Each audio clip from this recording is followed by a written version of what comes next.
Tonight, Kamala Harris releasing details of her policy positions for the first time on her campaign website. A K-File investigation has uncovered, meantime, a 2019 questionnaire. And in this questionnaire, Harris laid out some much more liberal stances, among them on immigration.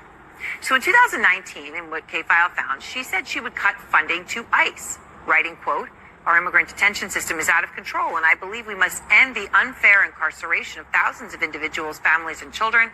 I was one of the first senators after President Trump was elected to advocate for a decrease in funding to ICE." Well, now, of course, she's touting the Biden administration's executive order to crack down on the border. K-File's Andrew Kaczynski joins me now.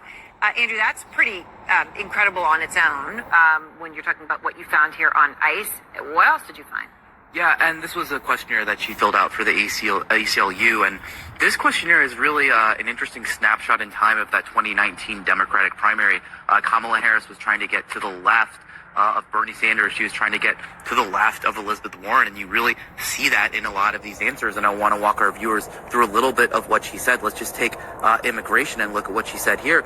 She said on immigration, she made this open-ended pledge to end immigrant detention. She said she supported taxpayer-funded gender transition surgeries for detained migrants. She also said she taxpayer-funded gender transition surgeries for detained migrants. She actually said she supported that. She both wrote and answered in the affirmative when she was asked this. And she said she also supported it for federal prisoners. Now, she also pledged to slash immigration detention by 50%, close all family and private facilities, and decrease funding for ICE, and then end ICE detainers with local law enforcement. I mean, these are things that, you know, it would be hard to think that you would come up with taxpayer funding gender transitions for detained migrants, and yet this, as you say, written and verbally. You know, what else, you know, did you find?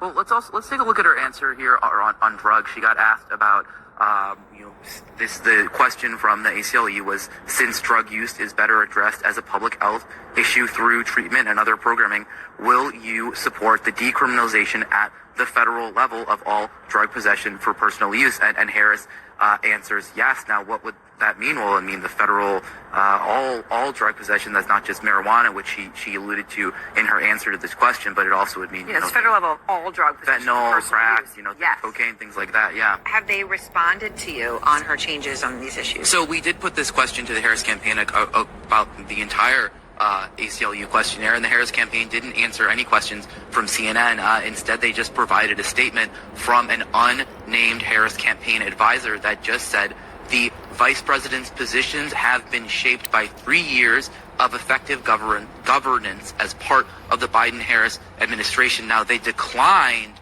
to CNN to elaborate on what those positions were, and then they also provided this statement, which they attributed to a spokesperson saying, as president, she will take that same pragmatic approach, focusing on common sense solutions for the sake of progress. So where does she stand on this, all this questionnaire today? We don't know, and they won't say. It's pretty incredible stuff, and thank you very much, Andrew K-File, for this reporting.